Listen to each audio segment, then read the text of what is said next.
ಶ್ರೀರಾಮ ಸಮರ್ಥ. ಪತ್ರ 12. ಗಣಪತರಾವ್ ದಾಮ್ಲೆ ಅವರು ಉತ್ಸವ ಹೇಗೆ ಆದೀತು ಎಂಬ ಚಿಂತೆ ಮಾಡುತ್ತಿದ್ದರು. ಅದಕ್ಕಾಗಿ ಅವರಿಗೆ ತಮ್ಮ ಮನೋವೃತ್ತಿಯನ್ನು ಹೇಗೆ ಇಟ್ಟುಕೊಳ್ಳಬೇಕೆಂಬುದಾಗಿ ಬರೆದ ಪತ್ರ. ಶ್ರೀರಾಮ ಭಕ್ತಿಪರಾಯಣ ಗಣಪತರಾವ್ ಅವರಿಗೆ ಆಶೀರ್ವಾದ. ಬಿಡಬಾರದು ಮನಸ್ಸಿನ ಧೈರ್ಯವನ್ನು, ಹಿಂದೆ ಇರುವನು ರಘುವೀರನು, ಶರೀರ ಸಂಪತ್ತು ಕ್ಷೀಣವಾಯಿತು, ವೃತ್ತಿ ಮಾತ್ರ ಆ ರೀತಿ ಆಗಲಿಲ್ಲವಂತೂ, ಈಗ ವೃತ್ತಿಯನ್ನಿಡಬೇಕು ಶ್ರೀರಾಮನಲ್ಲಿ, ಬೇರೆ ಮತ್ತೇನೂ ಬರಬಾರದು ಮನಸ್ಸಿನಲ್ಲಿ. ಇಂದಿನವರೆಗೆ ನಡೆದದ್ದೆಲ್ಲವೂ ಪ್ರಾಪಂಚಿಕ ಅಥವಾ ಪಾರಮಾರ್ಥಿಕವೇ ಆಗಿರಲೆಲ್ಲವೂ ಅದೆಲ್ಲವೂ ಶ್ರೀರಾಮ ಕೃಪೆಯಿಂದಲೇ ಆಗಿರುವುದೆಂದು ತಿಳಿದು ಚಿತ್ತದಲ್ಲಿ ಬಿಡಬಾರದು ರಘುಪತಿಯನ್ನಿಲ್ಲಿ. ವಯಸ್ಸಿಗನುಸಾರವಾಗಿ ಶರೀರವಾಗುತ್ತದೆ ಕೃಶ, ಆದ್ದರಿಂದ ಜಪ್ಪಿಸಿ ನಡೆಯಬೇಕು ವಿಶೇಷ. ದೇಹವನ್ನು ಆಲಸ್ಯದಲ್ಲಿಡಬಾರದೆಂಬುದೇನೋ ನಿಜ, ಆದರೂ ಅದರ ಪರಿಸ್ಥಿತಿ ಅರಿತುಕೊಂಡು ವರ್ತಿಸಬೇಕೆಂಬುದು ಅಷ್ಟೇ ನಿಜ. ಈಗ ನಾವಾದೆವು ಶರೀರದ ಅಧೀನ, ಇದು ವಯೋಮಾನಕ್ಕನುಸಾರವಾಗಿ ಕಂಡುಬರುವ ಲಕ್ಷಣ. ಆದರೂ ಚಿತ್ತವಿರಬೇಕು ಶ್ರೀರಾಮಚಂದ್ರನ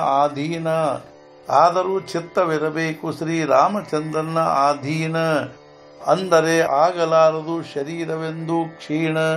ಸರ್ವಕರ್ತ ಶ್ರೀರಾಮ ಎಂಬ ಭಾವವಿರಬೇಕು ದೃಢವಾಗಿ, ಅಂದರೆ ಉಳಿಯುವುದಿಲ್ಲ ಅವಕಾಶ ಚಿಂತೆಗಾಗಿ. ಇದೆಲ್ಲವೂ ಹೊಂದಬಹುದು ರಾಮರಾಮ ಅನ್ನಲಾಗಿ.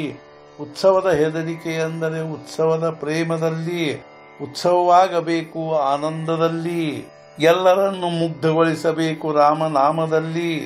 ಉತ್ಸವದಲ್ಲಿ ಮಾಡಬೇಕಾಗಿಲ್ಲ ಮತ್ತೇನು, ಅಂದರೆ ಹೊಂದಬಹುದು ಶ್ರೀರಾಮನೇ ಸತ್ಯವೆಂಬುದನ್ನು. ಅದೇ ಉತ್ಸವ ತಿಳಿಯಬೇಕು ಉತ್ತಮವೆಂದು, ಯಾವುದರಲ್ಲಿ ಅನಿಸುವುದು ಶ್ರೀರಾಮನೇ ಸತ್ಯವೆಂದು. ನೀವು ಮಾಡಬೇಡಿರಿ ಚಿಂತೆಯನ್ನು, ಶ್ರೀರಾಮನೇ ಮಾಡುವನು ಸರಿಯಾಗಿ ಎಲ್ಲವನ್ನು.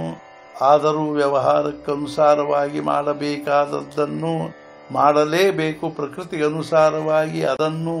ಯಾರದಾದರೂ ಸಹಾಯ ತೆಗೆದುಕೊಳ್ಳಿರಿ, ಶ್ರೀರಾಮನೇ ಎಲ್ಲವನ್ನು ಮಾಡುವನೆಂದು ತಿಳಿದುಕೊಳ್ಳಿರಿ. ದೃಶ್ಯವಸ್ತುವಿನ ನಾಶವಾಗುವುದೆಂಬುದರಲ್ಲಿ ನಾನೂ ಅಪವಾದವಿಲ್ಲ ಅದರಲ್ಲಿ.